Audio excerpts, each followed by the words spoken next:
अस्सलाम वालेकुम नाज़रीन, आपके साथ में आप सभी का खैर मकदम है। मैं हूं आपका मेज़बान सैयद बाकर। आज के इस प्रोग्राम में हम हफ्ते की बड़ी ख़बरों और फिर इसके साथ साथ जो की इश्यूज़ हैं, चाहे वो नेशनल सतह के हों या इंटरनेशनल, उस पर नज़र डालेंगे और इसके साथ साथ आपके कॉल्स भी प्रोग्राम में हम शामिल करेंगे। आज हम अपनी बातचीत का आगाज़ करेंगे ऑपरेशन सिंदूर के बाद बनी हुई सूरत हाल के हवाले से, और फिर इसके साथ साथ CDS अनिल चौहान ने यानी जिस तरह से सभी को चौंका दिया। अगरचे उन्होंने फिगर्स नहीं बताए, लेकिन इसके बावजूद जो उन्होंने कहा कि जब उनसे सवाल किया गया कि कितने जहाज़ गिरे हैं, क्योंकि पाकिस्तान दावा कर रहा है कि 6 भारत के जेट फाइटर्स गिराए गए हैं, तो उन्होंने कहा कि तादाद माने नहीं रखती, लेकिन बात यह है, अहम यह है कि वो क्यों गिरे हैं।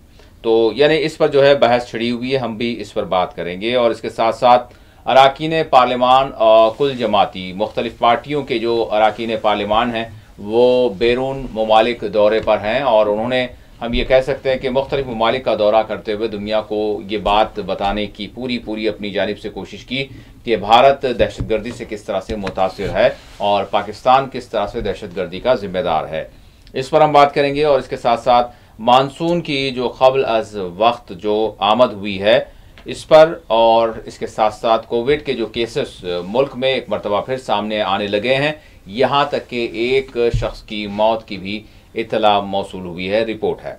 इस पर हम बात करेंगे। और इसके साथ साथ अफगानिस्तान पाकिस्तान के दरमियान जिस तरह की मुसालहत हम देख रहे हैं, क्योंकि बीच में हमने देखा एक तनाव पैदा हो गया था। इसके साथ साथ तुर्क पाकिस्तान अज़रबैजान इनका जो इत्तेहाद हम देख रहे हैं, उस इत्तेहाद में एक नई जहत हम देख रहे हैं, उस पर भी बात करेंगे। और इसके साथ साथ गाजा में भूख और प्यास अपनी इंतहा को पहुंच रही है, और इजराइल की जानिब से न सिर्फ यानी इन पर बम बरसाए जा रहे हैं, गोलियां बरसाई जा रही हैं, बल्कि यानी भूख को, प्यास को, पानी को, ग़िज़ा को हथियार के तौर पर इजराइल इस्तेमाल कर रहा है।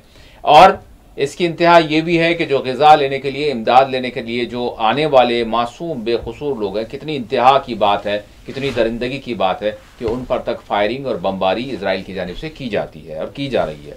इस पर हम बात करेंगे। और आखिर में हम बात करेंगे BRS पार्टी में यानी अंदरूनी तौर पर जो एक भूचाल देखा जा रहा है, लेकिन क्या ये भूचाल है या फिर ये एक प्याली का तूफान है, इस पर भी हम बात करेंगे। और इसके साथ साथ रियासत तेलंगाना में यानी गायों के रक्षा के लिए, उनकी यानी कि निगहदाश्त के लिए यानी शेल्टर्स बनाने के हवाले से जो पेशरफ्त हुई है, इस पर भी हमारी नज़र होगी। इसके अलावा आपके सवालात प्रोग्राम में शामिल करेंगे। मेरे साथ इस वक्त स्टूडियो में मौजूद हैं सीनियर सहाफ़ी सियासी तज्ज़ियाकार एम ए माजिद साहब। मैं माजिद साहब का स्टूडियो में इस्तकबाल करता हूँ। माजिद साहब अस्सलाम वालेकुम। वालेकुम सलाम। नाज़रीन, आपके कॉल्स शामिल किए जाएंगे, लेकिन उससे पहले मेरा सवाल माजिद साहब से होगा, और वो ऑपरेशन सिंदूर के हवाले से।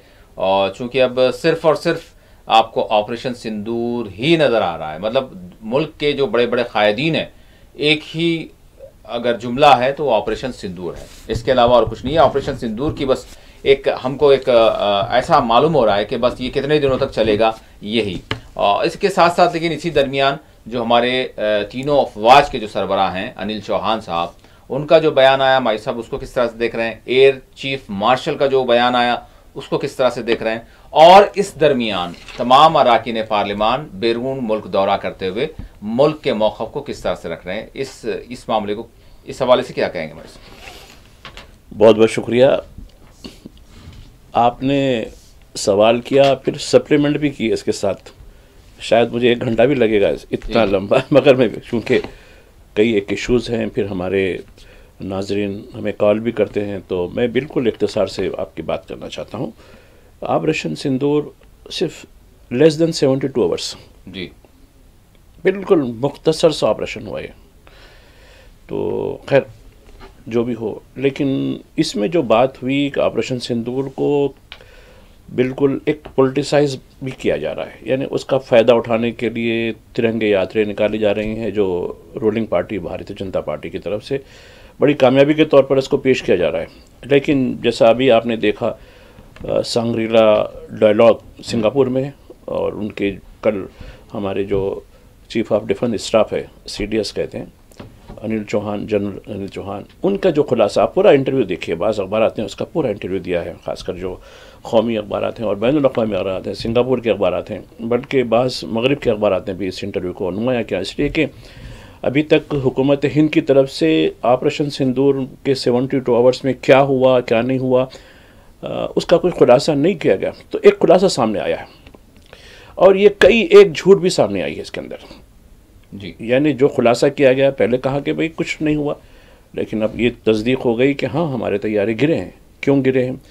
और उसकी वजह से मैं गुज़श्ता दिन देख रहा था मैक्रोन जो फ्रांस के सदर हैं वो जकार्ता में थे। जकार्ता के सदर जो इंडोनेशिया के सदर से, इंडोनेशिया ने डिज़ॉल्व कंपनी जो उसकी जो रेफर बनाने वाली कंपनी है उसके साथ माहिदे को पास कर दिया, क्या नहीं हम उसके ऑडिट करेंगे पहले।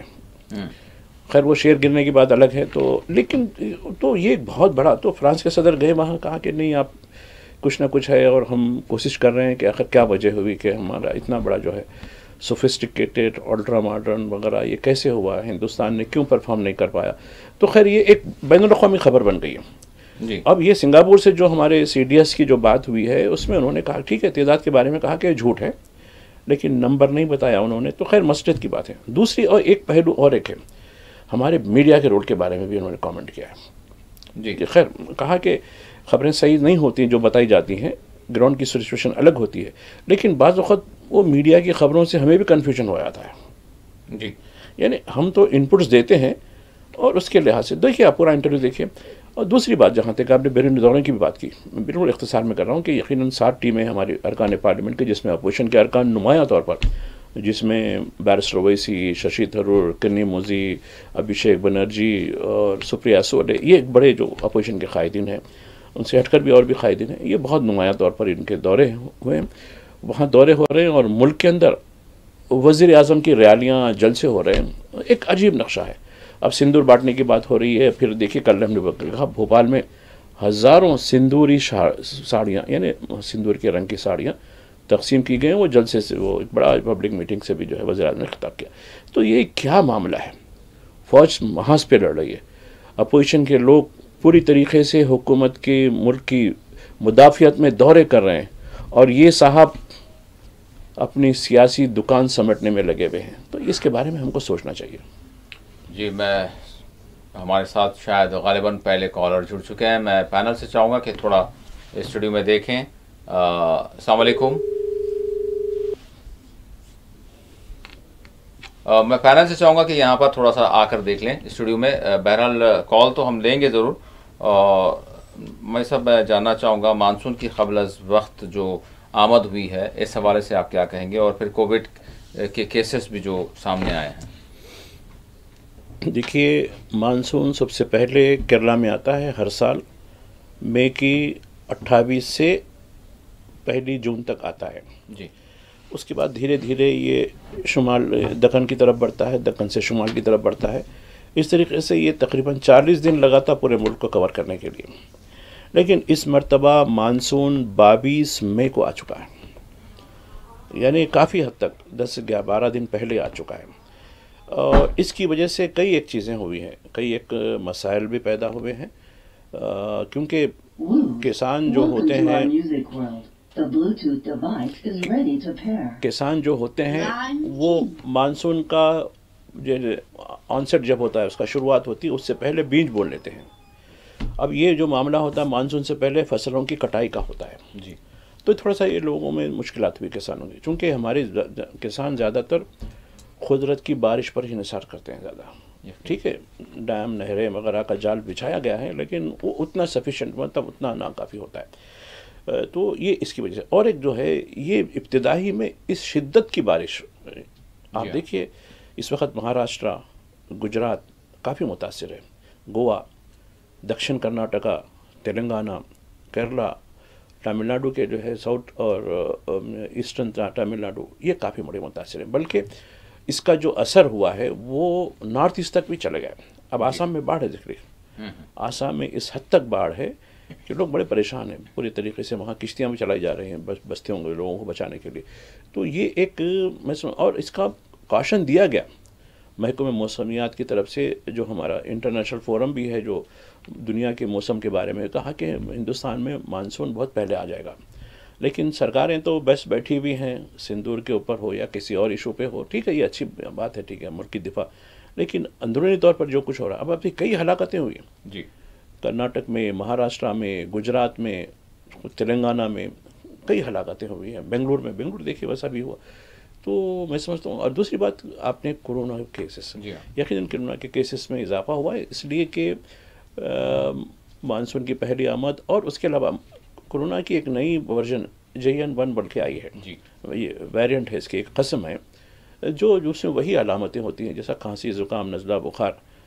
तो ये आमतौर पर ये तो चीज़ें होती रहती हैं, लेकिन ये जब उस वेरिएंट के तहत आती हैं तो ये अफेक्ट होती हैं। मैं समझता हूँ कि हमारे मुल्क में इस वक्त 1000 से बढ़ के केसेस हो चुके हैं जी, लेकिन माइनर केसेस हैं, तशवीश की बात नहीं कही जा रही है। 1 या 2 हलाकतें हुई हैं इसकी भी इत्तला है, लेकिन फिर भी एहतियात ज़रूरी है, ख़ासकर वाटर बोर्न डिसीज़ से, यानी पानी से जो होने वाली बीमारियां होती हैं उससे बचने की तलक़ीन की जा रही है। और ये सलाह दी जा रही है कि जहाँ जहाँ ये मामला है, यानी मानसून वगैरह से बारिश हो रही है, तो आप पानी को कुनकुना करके, यानी नीम गर्म पानी करके आप इस्तेमाल करें। यकीन। पहले कॉलर हमारे साथ जुड़ चुके हैं। अस्सलाम वालेकुम। शायद लाइन ड्रॉप हो गई। भाई साहब, अफ़गानिस्तान पाकिस्तान के दरमियान जो मसालहत हुई है, पहले तो हमने देखा कि काफ़ी जो है यानी टकराव रहा, और जिस तरह से जो अफ़गानी थे उनको निकालने का मामला रहा, तो ये जो मसालहत है उसको किस तरह से देख रहे हैं आप? और फिर तुर्की और पाकिस्तान और अज़रबैजान के दरमियान ये जो एक इत्तेहाद इलाक़ाई हम देख रहे हैं, इसका पस मंज़र क्या है? ये 2 अलग अलग चीज़ें हैं जी, मैं समझता हूँ कि अफ़गानिस्तान और पाकिस्तान में जो इस वक्त नज़दीकी ताल्लुक़ात का जो इस्तेमाल होना है, उसके लिए आप क्रेडिट इंडिया को दे सकते हैं। इसलिए कि जब पहलगाम का वाक़या हुआ उसके बाद हमने अफ़गान से रीच आउट किया, यानी अफ़गानिस्तान के साथ ताल्लुक़ात को बढ़ाया। हमारे एक बहुत ज़िम्मेदार डिप्लोमेट को, जो कैरियर डिप्लोमेट है, उनको काबुल भिजाया, और उसके बाद हमने अफ़गानियों के लिए वीज़ा के दरवाज़े खोल दिए। बहुत कम लोग जानते हैं, आप कई किस्म के वीज़े, टूरिस्ट वीज़े, मेडिकल वीज़े, विज़िट वीज़े, ये सारे हमने खोल दिए। हालांकि हमारा कोई एम्बेसी नहीं है वहाँ जी, लेकिन हम जो हमारा मिशन जो काम कर रहा है उसके लिए, तो इसको चीन को तशवीश शुरू हो गई। अरे भाई ये मामला क्या हो रहा है भाई? तो चीन ने जो है अफ़गानिस्तान को, पाकिस्तान को बिठा के कहा ये नहीं भाई, ये नहीं होने वाला है। क्योंकि देखिए, दुश्मन का दुश्मन दोस्त हो जाता है, एक फार्मूला है। तो इंडिया ने उसी पे अमल करा। जैसे हिंदुस्तान, इंडिया के डिप्लोमेट काबुल पहुंचे और अफ़गानियों को वीज़े की जो सहूलतें देने लगे, अब ये चीन को तशवीश हुई और चीन ने दोनों को बिठा के देखे। गुज़िश्ता दिनों पाकिस्तान का जो वज़ीर ख़ारजा थे वो काबुल गए, फिर अब काबुल वाले इधर आके, अब इसलिए कि जो सीपेक अफ़गानिस्तान की मदद के बगैर नहीं हो सकता। तो ये एक वजह है। तो मैं समझता हूँ कि ये जो ताल्लुक़ात हैं उसके लिए हिंदुस्तान को आप जो है क्रेडिट दे सकते हैं। अब रही बात पाकिस्तान, अज़रबैजान और तुर्किया की, ये बाकू जो अज़रबैजान का एक शहर है, वहाँ इन लोगों की मुलाकातें हुई और एक तरीके से इकनॉमिक एंड डिफेंस टाइज की बात की गई है। और हालिया दिनों में हमने देखा कि सिंदूर के जो ऑपरेशन हमने किया था उसमें कैसे तुर्की और अज़रबैजान ने काफ़ी जो है पाकिस्तान के साथ खड़े रहे, मदद की उनकी। और तुर्किया के जो बने हुए जो हमारे जो इनके जो ड्रोन्स थे वो हमारे लिए बड़ा तशवीश के बायस भी बने थे। यही वजह है कि हिंदुस्तान ने तुर्की के साथ अपने ताल्लुकात को फिर से नज़रसानी करने की बात की है। शायद हमारे साथ कॉलर जुड़ चुके हैं। अस्सलाम वालेकुम। पता नहीं, शायद आपके कॉल्स लग नहीं रहे हैं या फिर क्या है मामला। बहरहाल फ़ोन तो आपके जो है हम ज़रूर जो है मौसूल कर रहे हैं और आपके फ़ोन का इंतज़ार रहेगा। बहरहाल क्या वजह है देखें। भाई साहब, इसके साथ जिस तरह से आपने कहा अफ़गानिस्तान ने यानी चाइना ने जो है इसमें फ़ौरी तौर पर यानी एक अपनी चाबुक दस्ती दिखाते हुए अफ़गानिस्तान को और पाकिस्तान को ख़रीब किया, लेकिन इसके साथ साथ हम ये देख रहे हैं कि पाकिस्तान हमारे और एक मतलब हमारे पड़ोसी मुल्क बांग्लादेश की अगर हम बात करें, जिसको भारत ने पाकिस्तान से अलहदा करवाया, तो उस बांग्लादेश से अपने हालात को मज़ीद जो है बेहतर करने और मज़ीद जो है ताल्लुकात को बरादराना यानी उसको एक जिला बख्शने के लिए वो काम कर रहा है। इसको किस तरह से देख रहे हैं? देखिए, बांग्लादेश के अखबार देखिए आप जी, बांग्लादेश बनाने का जो सहरा हिंदुस्तान को मिलता है जी, लेकिन आज हिंदुस्तान को विलन के तौर पर देखा जा रहा है। उसकी कई एक वजूहत है। ऐसा भी नहीं है कि जिस तरीके से वहाँ जिनको हमने जिम्मेदारी दी थी हुकूमत अच्छे चलाने की, वो इस हद तक आगे बढ़ चुके थे कि हमारा क्या होने वाला। खासकर जो अवामी लीग की जो हुकूमतें रहीं, हसीना बिजात की 3 टर्म जो भी हुकूमतें रहीं, तो उसमें उन्होंने अवाम के जो जज्बात और दूसरी तरफ इंतकामी कार्रवाई, ठीक है, पाकिस्तान के जब 71 में पाकिस्तान अलहदा जंग हुई, 72 में एक अलग मुल्क बन गया, तो अभी भी वहाँ कई ऐसे लोग थे वो जो पाकिस्तान के हामी लोग थे, उनको साथ जो इंतकामी करवाया, तो उसकी वजह से एक बड़ी जो है खासकर जमात इस्लामी के जो बेशुमार लोग जी, जो वज़ीर BNS की गवर्नमेंट में वज़ीर भी रहे, वो लोग कई जिम्मेदारियां मिली, उनको पकड़ धकड़ करके उनको जो है फांसियां दे दी गई। और दूसरी बात, ऑटोक्रेसी, हिंदुस्तान की मदद का गलत इस्तेमाल किया था उन्होंने, तो उसकी वजह से वहाँ एक अवामी तहरीक शुरू हुई और अवामी तहरीक के बायस खैर उनको जाना तो पड़ा, वहाँ से निकलना पड़ा। ऐसे में देखिए अब हिंदुस्तान के लिए एक बड़ी मुश्किल ये है कि यहाँ हिंदुस्तान की खारजा पॉलिसी के पर सवाल उठाए जा रहे हैं। हालांकि बांग्लादेश को इकनॉमिक तौर पर आगे बढ़ाने में बांग्लादेश की जो मसनूआत है वो हिंदुस्तान में यानी बहुत बड़ा जो है हिंदुस्तान का रोल रहा उसको आगे बढ़ाने में। तो लेकिन अब ये कह सकते हैं कि हालात ऐसे बदल गए, अब चीन की वहाँ मुदाखलत शुरू हो गई। चीन इस तरीके से अब देखिए पूरी बांग्लादेश, म्यांमार, थाईलैंड, फिलिपाइन, ये इस तरीके से होते हुए पूरी तरीके से साउथ चाइना सी के अंदर पूरी तरीके से खत्म हो गया मुसलत। और दूसरी तरफ हम जो है क्वाड बनाए ऑस्ट्रेलिया, जापान, अमेरिका मिला के कि साउथ चाइना में उसको बिल्कुल दबा के रखेंगे। तो ये हमारे लिए देखिए हमको सोचना चाहिए कि पहले हमारे पड़ोसी के साथ ताल्लुकात कैसे। अब हम अमेरिका के साथ, ऑस्ट्रेलिया के साथ, जो हमसे बड़े दूर मुल्क हैं, जापान, ये अब कुछ हो जाए तो ये हमारी मदद के लिए फौरी नहीं आ सकते। चीन हमारे लिए है, अब चीन किस हद तक हमारे साथ इकनॉमिकली हमारे पास अंदर घुस चुका है इसका अंदाज़ा। तो बेहतर यह है कि हमारी जो खारिजी पॉलिसी है उसके लिए अच्छे पड़ोसी की हैसियत से हम चीन को विन ओवर करने की ज़रूरत है। क्यों? वजह है कि वो छोटा सा एक बिल्कुल मिस गवर्नेंस वाला बनाना रिपब्लिक पाकिस्तान चीन के करीब क्यों हुआ है जी, इसकी वजह से हमारी पॉलिसियों के ऊपर वजह से हुआ है। तो हमारी पॉलिसियों को हम ऐसे रखना है कि हमारे पड़ोसी हमारा सहारा बन सकें। एक कॉलर जुड़ चुके हैं। अस्सलाम वालेकुम। अस्सलाम वालेकुम। हेलो जी जी, अस्सलाम वालेकुम। हेलो जी, आपकी आवाज़ आ रही है। कौन, कहाँ से? जी मैं शाकिर मजराबाद से। सवाल था अब्दुल माजिद साहब से। आवाज़ बढ़ाए। जी शाकिर साहब, थोड़ी सी आवाज़ में धीमी सी आ रही है। अब आवाज़ आ रही है साहब? जी जी आ रही है। जी सवाल ये पहलगाम से जो वाकया हुआ है चंद मिनट का था और चंद लोगों को पहलगाम में जी ये बरसों से जो है ना तकरीबन 10 साल से ज्यादा ये मॉब लिंचिंग हो रही है। रास्ते पे रोक के नाम रोक के उनका कत्ल किया जा रहा है, उनके मकानात बुलडोजर कर दिए गए हजारों लाखों। उसके लिए कौन सा डेलीगेशन और कौन भिजाएगा उसका डेलीगेशन? क्या ये इंसानी जाने नहीं है? क्या ये इन जानों की कोई कीमत और कदर नहीं है? तफ्तीश। अस्सलाम वालेकुम, शाकिर मशराबाद से। वालेकुम सलाम। जी शाकिर साहब, बिल्कुल आपका सवाल बड़ा ज़बरदस्त है। जी भाई साहब, देखिए इससे पहले मैंने अपने प्रोग्राम में बात की थी कि पहलगाम का जो वाक़या है वो एक्सटर्नल टेररिज्म का है, यानी बैरूनी मुल्क से जो दहशतगर्दी हो रही है वो है। लेकिन दरून खाना यानी मुल्क के अंदर जो दहशतगर्दी हो रही है उसके ऊपर कौन जाएगा? यकीनन बहुत अच्छा आपकी बात है।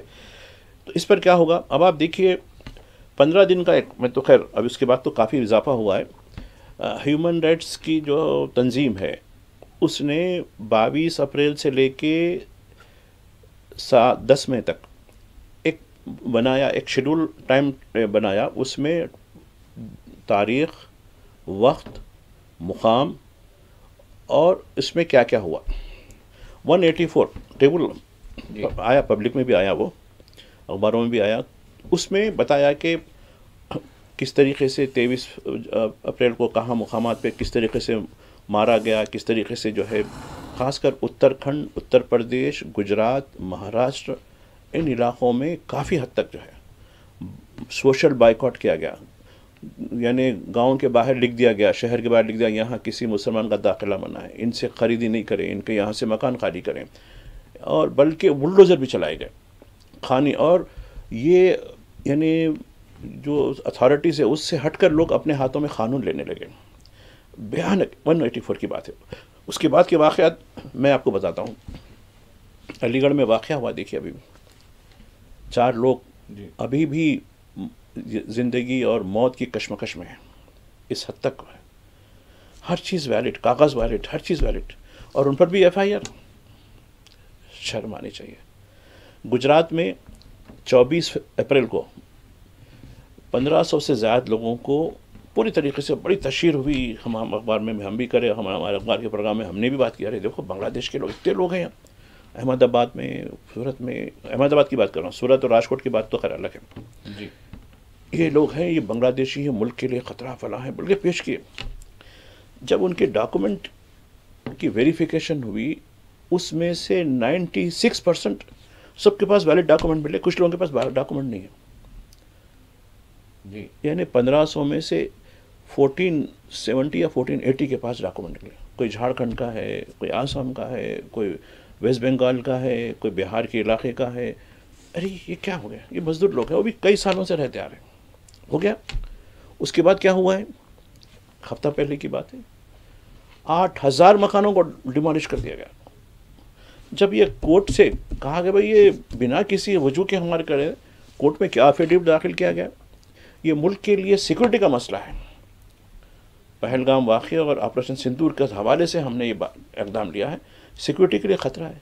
क्या हिंदुस्तानी जो है, हिंदुस्तानी शहरी सिक्योरिटी के लिए ख़तरा हो सकते हैं? ख़तरा स्पाइस के 8 केस देखा मैं। कौन लोग हैं देखिए आप जी। उसमें एक यूट्यूबर को भी लिया गया, एक बहरिया के बड़े ऑफिसर को भी लिया गया। वो कौन लोग हैं? वो ख़तरा नहीं है, ये लोग ख़तरा है इस हद तक। तो ये जो डेलीगेशन है, यकीनन मैं अप्रिशिएट करूँगा हमारे अपोजिशन के कायदीन का, जो हमारे पड़ोसी मुल्क की दहशतगर्दी के बारे में ज़रूर कर रहे हैं। लेकिन आप ये तो सरकारी सरपरस्ती में गए हैं, आप खानगी सरपरस्ती में अपनी तरफ पर जाइए, जाके इंटरनल टेररिज्म के बारे में भी बात कीजिए, जाके दुनिया को बताइए हिंदुस्तान में ये चल रहा है। और कोलंबिया ने खैर यूटर्न लिया है आज। कोलंबिया ने क्या कहा, मुंह पे मार दिया आपको, फिर बाद में जब कन्विंस होने के बाद ठीक है हम वो विड्रा कर लेते हैं। तो दुनिया खामोश नहीं थी। और जब ये पहलगाम हुआ, सिवाय इसराइल के किसी मुल्क ने आपके साथ खड़ा नहीं हुआ। क्यों?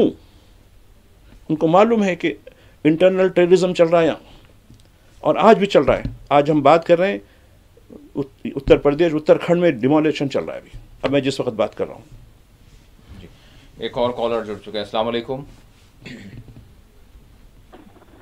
अस्सलाम वालेकुम। वालेकुम अस्सलाम जी। कौन कहाँ से? जी आपकी आवाज़ आ रही है, कौन कहाँ से? हेलो जी आपकी आवाज़ आ रही है, कौन कहाँ से? मैं मोहम्मद नसीरुद्दीन एरागड्डे से हूँ। जी नसीर साहब, सवाल जी, सवाल कीजिए। मेरा माजिद साहब से 2 सवाल थे जी। एक तो सबसे पहले हमारे एरागड्डा बुढ़ाबंडे में 2 दिन पहले एक हादसा हुआ कि GSMC टाउन प्लानिंग की हरासमेंट की वजह से एक जने को सुसाइड कर लिया। बच्चा घर का कंस्ट्रक्शन चल रहा था जी जी। एक बार घर को डिमोलिशन कर दिया गया, दूसरी बार तीसरी बार नोटिस आने की वजह से बच्चा सुसाइड कर लिया। अरे तो अपने माजिद साहब, GSMC स्लम एरिया में परमिशन होते हैं, GSMC वाले टाउन प्लानिंग वाले नोटिस भेजते नहीं। बस्ती में ऐसे कुछ लोकल लीडर हैं जिनका हर जमात से ताल्लुक है, जमातों का लगा इस्तेमाल करके टाउन प्लानिंग को नोटिस भेज के टॉर्चर करके घरों को डैमेज करते, डिमोलिशन कराते। और टाउन प्लानिंग उस घर को डैमेज करती जिस घर में उनके मुताले को नहीं माना जाता, और जहां पे उनके मुताले को माना जाता है वहां पे सेफ दिया जाता। तो इसका आखिर ये पूरा एक चैन पूरी बन गई है हमारे खासकर रहमतनगर डिवीजन, बोराबंडा, एरागड्डा और अल्लाहपुर डिवीजन। तो इसका किस तरीके से हम कानूनी फाइट कर सकते हैं स्लम एरिया में जी। और ये थोड़ा हमारे को रहनुमाई चाहिए, क्योंकि उन लोग नोटिस भिजा रहे GSMC से और घरों को, और कईयों जने परेशान है इसमें, और उन लोग क्या कर रहे, सेटलमेंट कर ले रहे, परेशान करके पैसे ले रहे, खामोश रह जा रहे, और जो लोग पैसे नहीं दिया उनके घर को डिमोलिशन कर दिया जा रहा। दूसरा एक और सवाल ये है जी जी कि बकरीद के मौके पे हमारे बोराबंडा PS में भी और एक भी ऐसा नगर सबसे मेरी बातचीत हुई, बैल ही ले रहे, पारा ही ले रहे। पुलिस ये बोल रही है हमारे को रात के अंधेरे में दे रहे हो। ये हम लोग क्या बैल भी और पारा भी इलीगल लेके जा रहे, छुप के खरीद के पैसे दे के हजारों दे के छुप के लेके आना, फिर घरा घने अभी तो छुपा के रखना बोल रहे। ये क्या है अपने माजिद साहब, इतना हम जब के गए तो ला रहे नहीं, कोई नहीं, सिर्फ पारा ला रहे, वो भी बैल बाजार से खरीद के ला रहे। इसके बावजूद फिर एरिया में पुलिस फिर रही, वो कैसा है वहाँ फिर आके उन भी यहाँ भी चिट्ठियां देख रही। अच्छा 4-5 दिन पहले बैला लालियत वालों को परेशानी हो। ये 2-3 सवाल थे मेरे को, और खासकर टाउन प्लानिंग को किस तरीके से हरासमेंट से लोगों को महफूज रहना, वो थोड़ा आप रहनुमाई करिए सलम एरिया में। ठीक है नसीर साहब। जी मैं साहब, देखिए ये आपका इलाके का केस नहीं है, ये पूरे शहर का है। कुछ दिन पहले मेरे पास एक शिकायत आई थी कि देखो साहब, यहाँ 4-5 इमारतें, चूँकि अब जगह की तंगी की वजह से लोग अपने जो बिल्कुल खुले मकान होते थे पहले, वो कवेली के हो या टीन के हो या आरसीसी को, उसको बदल कर 5 मंजिला 6 मंजिला इमारतें बना रहे हैं डेवलपमेंट पे देखे हुए, 50-50 या जैसा भी उनका शेयर रहता है। तो मंजूरी के लिए दिया गया, क्योंकि मंजूरी के लिए लोग ये उस उम्मीद पे देते हैं, ठीक है पहले तो आप मंजूर नहीं होती, वो कहा थे BRS करेंगे, बिल्डिंग रेगुलेशन आता स्कीम आती, उसमें हम पेनल्टी भर के रेगुलर्स करा लेंगे, ये उम्मीद पे सभी होते हैं। अब जितने भी शहर में हैं, तो इस शहर में या तो क्योंकि आबादी को देखते हुए GHMC क्यों नहीं दे रही परमिशन 5 मंजिला 6 मंजिला का, मंजिल देना चाहिए, रोक के रखती। नहीं वो नहीं है, जब BRS आता यानी बिल्डिंग रेगुलेशन स्कीम आती, वो जो है उसमें आप डाल दिए जब हो जाता, खैर आता, जैसा कि अब LRS चल रहा है इस वक्त, पेनल्टी दे दो, ठीक है आपकी ज़मीन को रेगुलर कर देंगे, ठीक है। तो मुझे जो शिकायत आई थी कि देखो साहब यहाँ 7-8 बिल्डिंगें बन चुकी हैं, अब एक हम बनाना चाह रहे हैं, तो खैर नाम हमारे सामने है लेकिन अच्छा नहीं लगेगा। तो लोग आए हैं सियासी जमात के, जो भी आप समझ गए होंगे, तो नहीं साहब वो ठीक है आप बना लीजिए, लेकिन पेंट हाउस हमारा हो जाएगा। बिल्डर भी आया, नहीं बोले भाई ये कैसे होगा भाई, वो तो इनके हिस्से में आ रहा है, इसके हिस्से में आया था, नहीं वो कुछ भी नहीं तो फिर आप 2 मंजिल से बढ़ के नहीं बना सकते आप। फिर कहा कि नहीं ये जितने 6-7 बिल्डिंगें जो बनी, वो लोगों ने ऐसे किया है भाई, पेंट हाउस दे दिया उनको। और देखिए आप इस हद तक चल रहा है, तो हमारे नुमाइंदों को, चाहे वो कारपोरेटर हो, MLA हो, MP साहब हो, चाहे किसी जमात के हो, उनको ये बोलना चाहिए कि GHMC के क़वायद तब्दील करो, टाउन प्लानिंग के क़वायद तब्दील करो। आबादी बढ़ चुकी है, लोग डेवलपमेंट पे दे रहे हैं। आप देखिए डेवलपमेंट की कितनी इमारतें हैं, क्या वो परमिशन वाली है? क्यों लोग मजबूरी में क्यों बना रहे हैं? रहने के लिए घर नहीं है। चलो एक असासा बन जाता, लोगों की सहूलत भी हो जाती। जहाँ एक फैमिली रहती थी वहाँ 16, 18 फैमिलीज रह रही हैं। आबादी आपकी वो हो रही, ठीक है, उसके लिहाज से सहूलतें आप BRS स्कीम लाइए या फिर उनको परमिशन दे दीजिए, उसके लिहाज से उनकी सहूलतें फराहम कीजिए, खासकर ड्रेन वगैरह ये सैनिटेशन की रहती। तो ये मामला आपके बिल्कुल, आप मुझे मालूम है वो सरदार की सुसाइड का जो मामला है बाबा फसीउद्दीन के ऊपर कहा गया, तो ये पूरी तरीके से वेंडटा, इंतकाम। अच्छा तो हमको कम पैसा नहीं देता, कमीशन नहीं देता, तय बाजारी नहीं देता हमको, ठीक है तो कैसा बनाता? तो ये बिल्कुल मुझे भी वाकई में इस पर काफ़ी बड़ा एहतजाज भी हुआ है। तो ये चीज़ अच्छी नहीं है। जब अवामी खिदमत गुजार बनते हैं, चाहे वो आप कारपोरेटर हो, MLA हो, MP हो या ख़ुद पंचायत के मेंबर भी हों, आवाम की भलाई के लिए हैं आप, आवाम को नुकसान पहुंचाने के लिए नहीं। मैं देख रहा हूँ बाज़ लोग, कारपोरेटर की तनख्वाह कितनी होती है आप अंदाज़ा लगाइए, और वो जिस सवारियों में बैठते हैं उसका अंदाज़ा लगाइए आप, तो खुद अंदाज़ा हो जाता है आपको कि क्या हमारे सिस्टम से करप्शन दूर हुआ नहीं हुआ। एक साहब मेरे पास आए थे, मेहदीपट्टनम में कुछ वो हुआ था, तो खैर वो टाउन प्लानिंग से बात करें, बोला देखो भाई आप इतने पैसे दे रहे ना उसको, मैं ये नंबर देता हूँ, ये ऑफिसर आएंगे, इसके ज़रिए पैसे दिलाने लगा लीजिए। अरे नहीं वो मतलब कुछ नहीं, आपकी परमिशन रहती है आपको। तो लोग खाया पी हो गए ACB को जाने को, एंटी करप्शन ब्यूरो को जाने को। मतलब नहीं मेरे पास ये नंबर है, अभी आते हैं वो साहब आपसे बात कर लीजिए, वो पैसा आपको भी देने की ज़रूरत नहीं, वो पैसा आप वो ACB का पैसा रहता है वो दे दीजिए। क्यों डरते हैं आप? नहीं वो थोड़ा परमिशन कम। अरे कुछ नहीं होता यार, तुम लोगों में हिम्मत पैदा करो, आप जैसे लोग हिम्मत पैदा करो। और रही बात बकरीद की, आपने बात की, देखिए क्या जुर्म है, यानी क़वायद के तहत लाना भी जुर्म हो गया। अब आप देखिए कितने मंडलिस के कई अरकान जो खासकर रहमत बेग वगैरह ये लोग हर जगह जा रहे हैं, कर रहे हैं। अरे भाई डॉक्टर का परमिशन है, लाइसो जहाँ से बाज़ार से लेके वो है, नहीं नहीं वो फला है ये है, और आप कोई गाय नहीं आ रही, बैल बछड़ा बुलक जो भी यानी 3-4 किस्म की जो बीफ में होती है वो लेके आए जा रहे हैं जो परमिशन ने बोले। और पुलिस पहले क्या होती थी, जो हैदराबाद के जो रास्ते देहातों से शुरू होते हैं वहाँ चेकअप कर, अब तो हर पुलिस स्टेशन के पास एक चेकअप कर दिया हुदूद में। ये बिल्कुल गलत है, इसके बारे में यकीनन नुमाइंदगी करनी चाहिए, सरकार को एक मौक़िफ़ लेना चाहिए। ठीक है, पुलिस अपना काम करेगी, लेकिन यहाँ भी करप्शन है। नहीं, अब एक साहब बता रहे थे जो काफ़ी जानवर करते हैं, ओल्ड सिटी में काफ़ी बड़ा जो है उनका वो है, कहा कि नहीं साहब वो हम ACP को इतना, फना को इतना इतना। अरे बोला भाई ठीक है इनको पकड़ाओ। अरे नहीं साहब मामला फिर इनके साथ हमको जाना ही रहता, ना इनके साथ करना ही रहता। तो लोगों में वो जुर्रत नहीं हो पा रही, करप्शन को पकड़ाने की जरूरत नहीं हो रही। करप्शन दे दे के ईजी वे हो जा रहा, लेकिन ये शॉर्टकट अच्छा नहीं, जमहूरियत के लिए अच्छा नहीं, समाज के लिए अच्छा नहीं।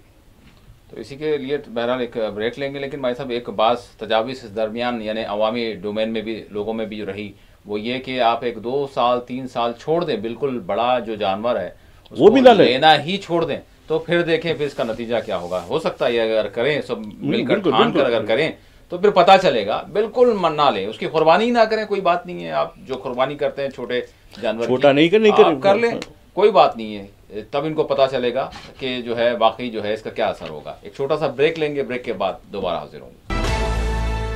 ब्रेक के बाद आपके साथ में आप सभी का दोबारा खैर मकदम है। हमारे साथ एक कॉलर जुड़ चुके हैं। अस्सलाम वालेकुम। वालेकुम अस्सलाम जी, मैं मोहम्मद मोइनुद्दीन छौनी नादेरी बेग से बोल रहा हूँ मैं। जी सवाल। हाँ, बाकर साहब और माजी साहब की खिदमत में सलाम अर्ज है। वालेकुम सलाम। कहना यह है कि माजी साहब तो बहुत अच्छे तर्ज निगार हैं, तर्ज निगार में शुमार होता है। OTV की ये जान है। बाकर साहब आप भी बहुत अच्छे एंकर हैं, जब तक सवाल न करे वो जवाब कैसे देंगे। मेरी मुराद माजी साहब से है। दूसरे प्रोग्राम में भी मन्नान साहब और वाहिद नसीम साहब भी अच्छे तर्ज निगार हैं। इनकी खिदमत में OTV के लिए बहुत अच्छी बात है। बहरहाल आप तमाम लोग मुबारक के मुस्तहिक हैं। माजी साहब अपने आप को ये तालिब इल्म कहते हैं, ये हम आवाम के लिए बहुत बड़ी बात है। आखिर में आप इसराइल की बर्बरी कब खत्म होगी इसके ऊपर कुछ बोलिए, मेहरबानी आपकी। जरूर ज़रूर, बहुत शुक्रिया आपका, आपकी जो है दुआएं दरकार हैं। जी भाई साहब। शुक्रिया बहुत बहुत आपका, आपने हौसला अफजाई की हमारी। देखिए यकीनन हम आपकी आवाज़ बनकर काम करना चाहते हैं और आप ही के दरमियान रहते हैं हम लोग, यही वजह है कि हम आपसे जुड़े रहते हैं। रही बात जो है इज़राइल की, देखिए जालिम अपनी इंतहा पर पहुंच गया है और दुनिया में जुल्म की काफ़ी दास्तानें भी रही हैं, लेकिन ये मौजूदा सदी बल्कि पिछली कई सदियों में सबसे बड़ा जो है जुल्म का जो जुल्म की दास्तान है। हम चंगेज़ खान को और दीगर कई ऐसे जालिम खूनखार ताकतवर हुक्मरानों को सुनते आए हैं और तारीख़ में तो और भी हुक्मरान रहे हैं जो है। तो लेकिन जो हालिया जो मिडल यानी सदी की बात है, तो ये मैं समझता हूँ कि गज़ा का जो मामला है ये इस हद तक हो चुका है, अब इसकी उम्मीद क्या बता सकते हैं। अब देखिए एक माहदे पर हो रहा है, लेकिन जालिम को कभी रोक नहीं सकते। इसने जो है रमज़ान से पहले फरवरी में एक माहिदा किया, खुद ही माहिदे को तोड़ा। तो ये इसका और इसके लिए कि इसलिए इस शर्मनाक ये लोग हैं कि जो ख़वात आज तक इनके पास 22-25 मुल्कों की पूरी हथियार पैसा सलामत सब होने के बावजूद इनकी सबसे बड़ी जो नदामत है वो उन लोगों को खोज नहीं निकाल सके जो हमास की तरफ से किडनैप कर लिए गए। वो कहाँ रखे हुए हैं, जबकि हमास की लीडरशिप शहीद हुई, हमास के लोग हर दिन कुर्बानियाँ देते आ रहे हैं। लेकिन देखिए ये सबसे बड़ा जो है इनका मामला, और यही हमास ने कहा कि इनको झुकाने का यही है। तो यकीनन एक दिन आएगा, हर सियाह रात की एक सुबह तो ज़रूर होती है और उसी उम्मीद में हम हर दिन गुजारते हैं कि एक दिन आएगी, सुबह ज़रूर आएगी, वो सुबह ज़रूर आएगी। एक और कॉलर जुड़ चुके हैं। अस्सलाम वालेकुम। अस्सलाम वालेकुम।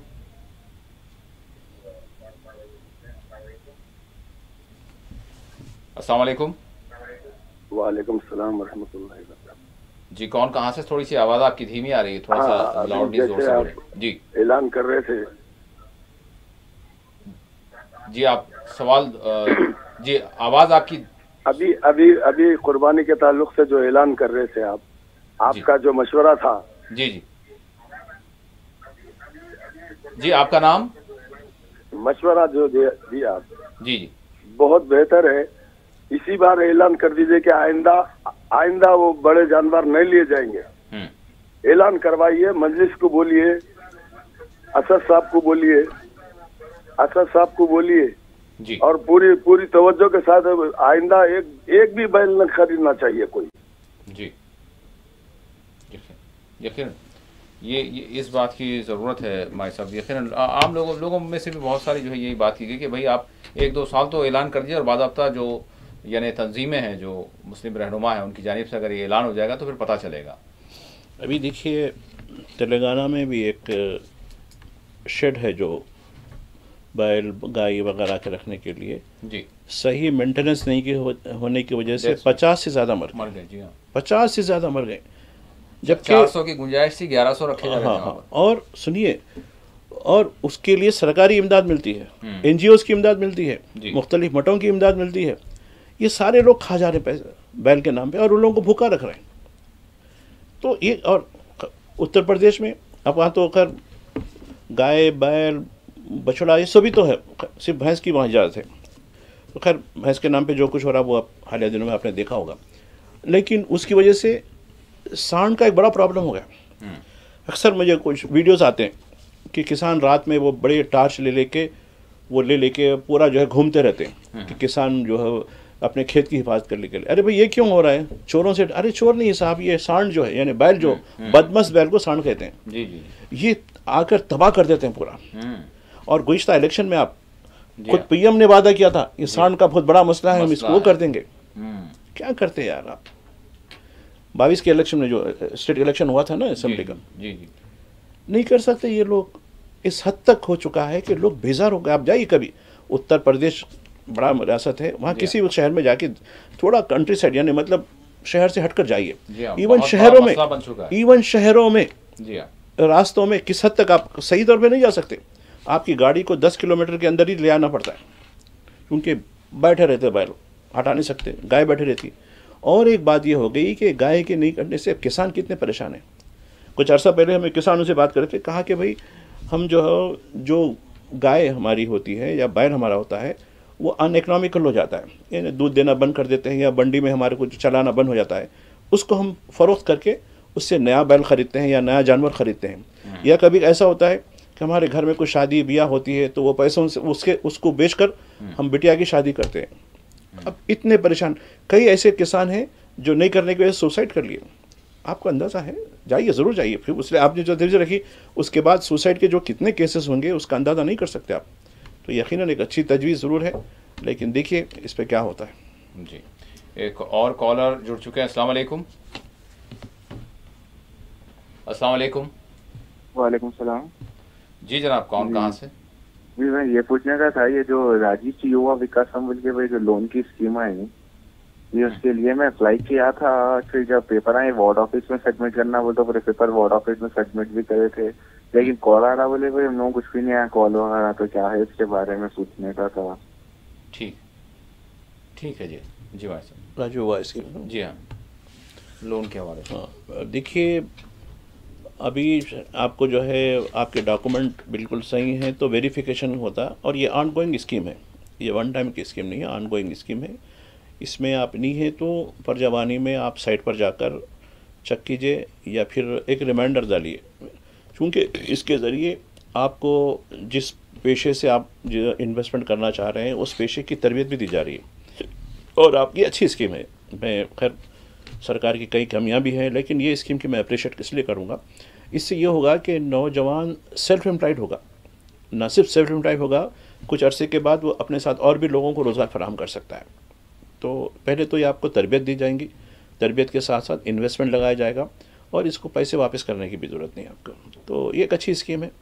तो देखिए आप अगर कुछ अरसा देखिए, वेरिफिकेशन हुआ तो ठीक है, फिर आपको ट्रेनिंग के लिए भी भेजा जाएगा, उसके बाद आपको आपका यूनिट को खड़ा किया जाएगा।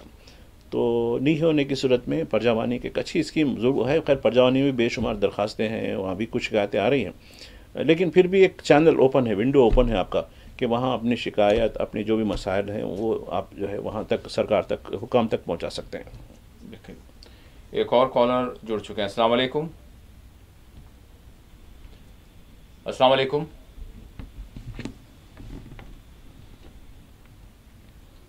अस्सलाम वालेकुम।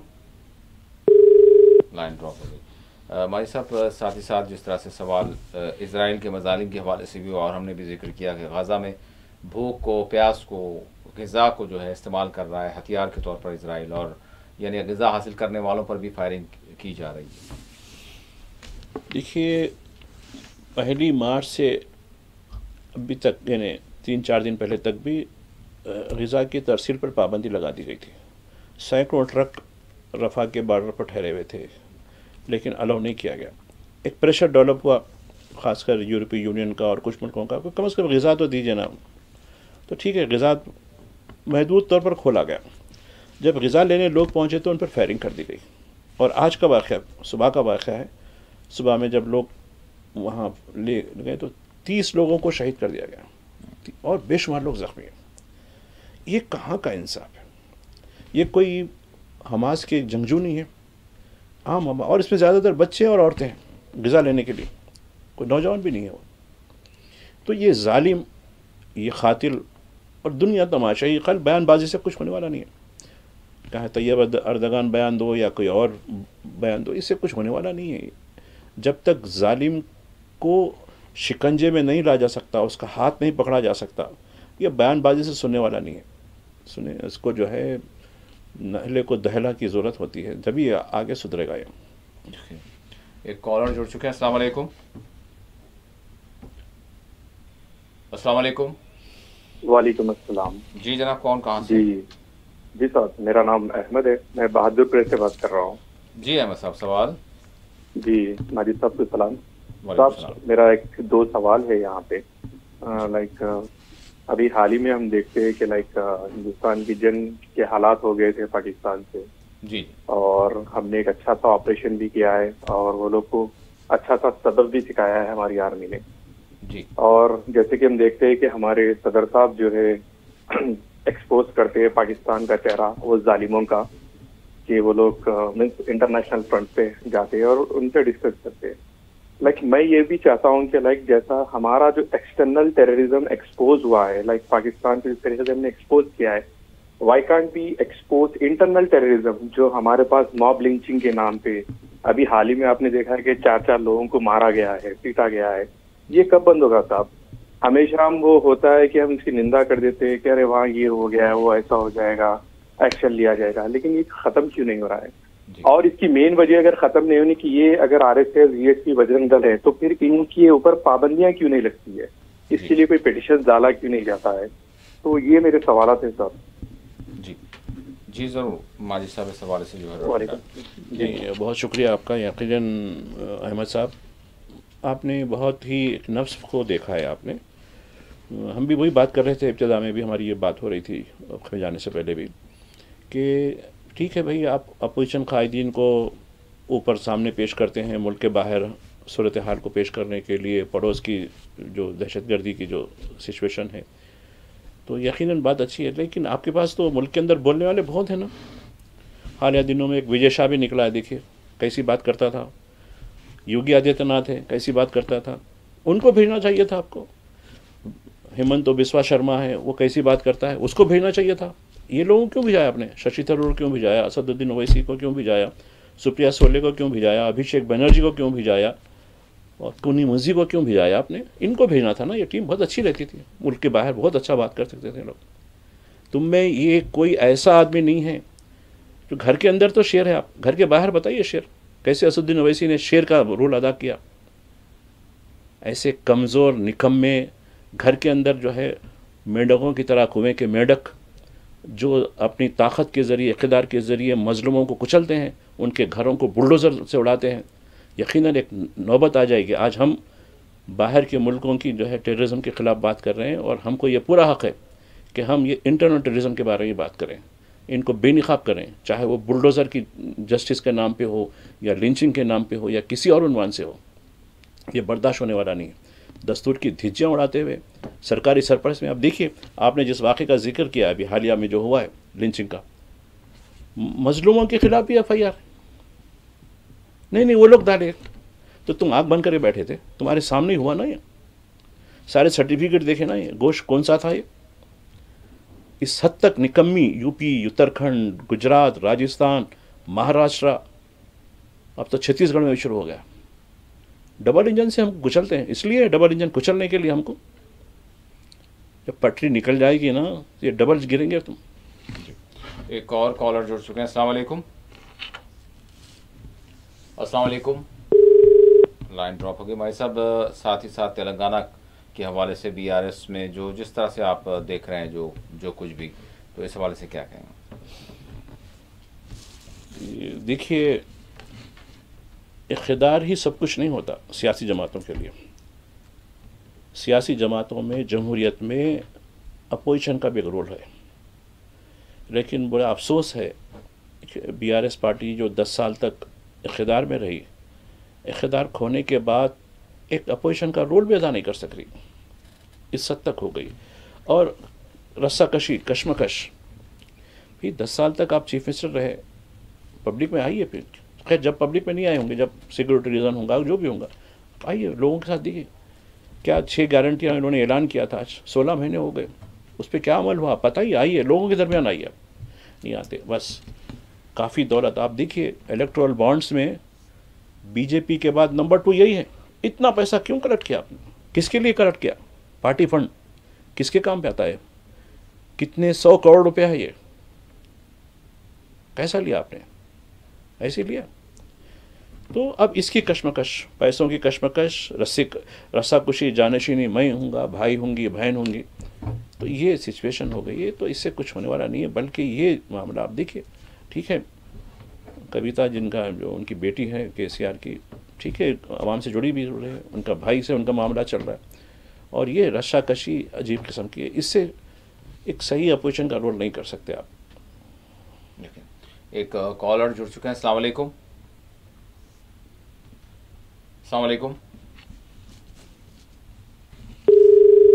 भाई साहब। इसके साथ साथ यानी जिस तरह का भी माहौल हम देख रहे हैं, यानी तेलंगाना में अगर हम देखें तो ख़ुद अगर हम बरसर इख्तियार जो पार्टी है उनकी जानिब से जो वादे किए गए उसकी क्या तकमील हो रही है? और बहुत सारे कॉल्स हमको भी जो है आते हैं, चाहे वो वज़ाइफ के हवाले से हो, चाहे दीगर मामलात के हवाले से हो।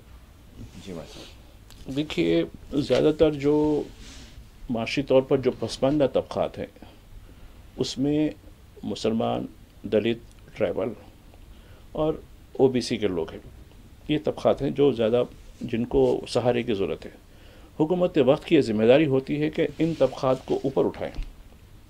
मैं एक बात बताना चाहता हूँ, शायद आपके जो आपने जिस मौज़ूआत का इंतखाब किया उसमें एक काउ शेल्टर का भी एक है। जी जी, लेकिन अच्छी बात है, हमारी गायों का तहफ़्फ़ुज़ होना चाहिए। उसके लिए 50 एकड़ की ज़मीन, फला मॉडल शेल्टर, वो ये फिर सरकारी रकम उसके साथ, ये बहुत अच्छी बात है, ठीक है। लेकिन इन 16 महीनों में ये बताइए, माइनॉरिटी के इदारों में एक भी रिव्यू मीटिंग लिया आपने? उसका एक रिव्यू पूरे 16 महीने में कह रहा हूँ। माइनॉरिटी का कोई मिनिस्टर तो नहीं है, आप ही देखते हैं, आपके पास ही है वो कलमदार जी। एक मीटिंग उर्दू एकेडमी बनाई गई, कोई पैसा ही नहीं। चेयरमैन से बात करते हैं, क्या करूँ, डीजल के पैसे घर से दला रहा हूँ। बोला फिर क्यों, बत्ती गाड़ी क्यों लेके फिर रहे हैं? अरे इज़्ज़त का सवाल है भाई। फाइनेंस कॉरपोरेशन, नहीं साहब कुछ भी नहीं है, पैसा ही नहीं है, बजट नहीं है, क्या करेंगे?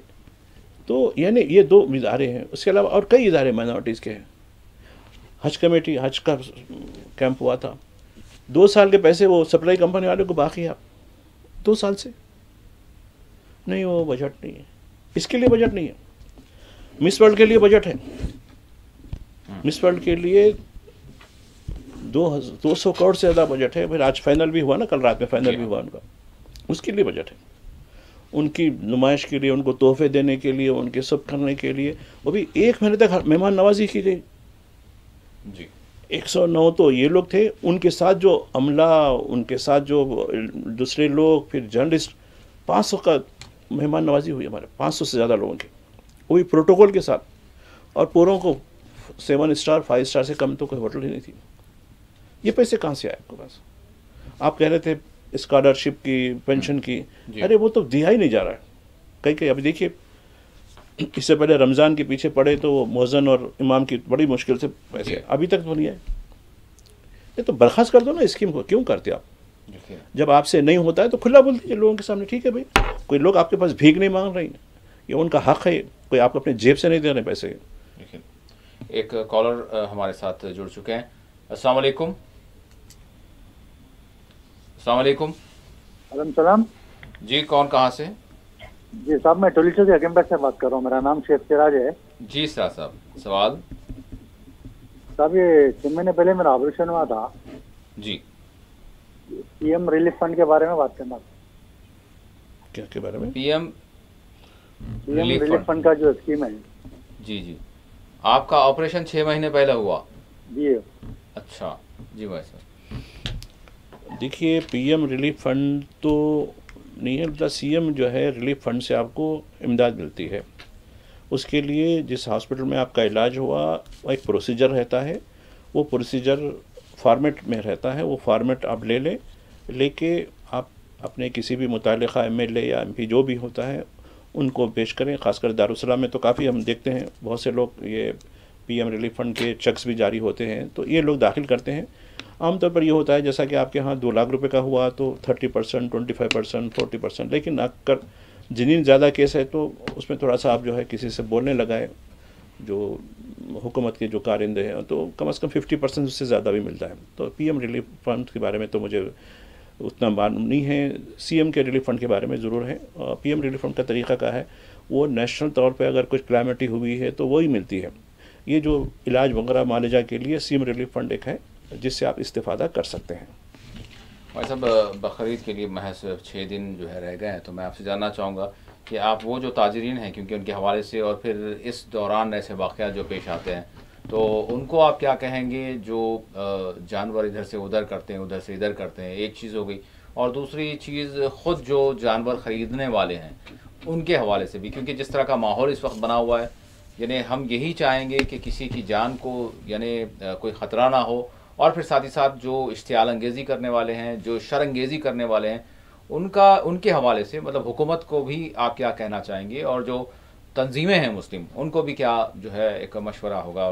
जी, अब देखिए, ताजिरान और जो लोग हैं जो इस काम में मुलविस हैं उनसे या पुलिस अथॉरिटी से पहले मैं जो लोग कुर्बानी देना चाहते हैं उनके लिए एक मैसेज ज़रूर देना चाहता हूँ।